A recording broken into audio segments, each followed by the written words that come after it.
lo mù để say nay ta chỉ để cột măng lời nhọc la mù để buya na quê chi lo mù để say nay ta chỉ để cột măng lời nhọc la mù để buya na mù ma ti chọc chơi với anh ngồi so với cháu khơi chỉ để cột chiêm liệp loanh quanh mù để hôm có ô rõ sơi đại ta có cắt rác có đắc tăng chỉ để bắt căng răng man mù để hôm có bao vói nhan đại ta lên gần đây mù để say mù mong rong ta cho phi người khi say có khama mù vui hòn cầm rác đại ta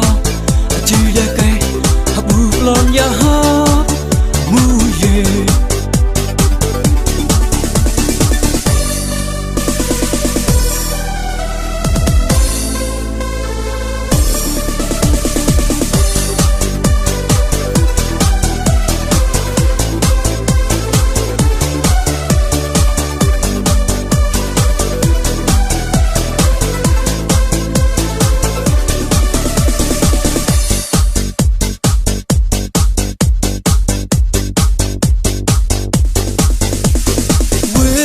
lo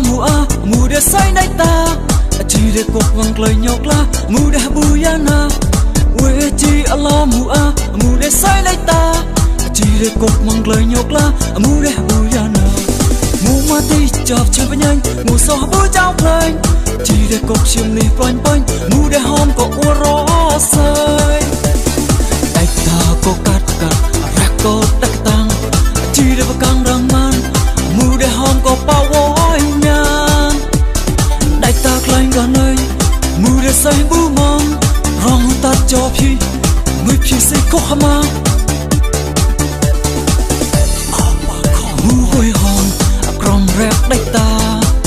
chỉ để cây bù lon ya ha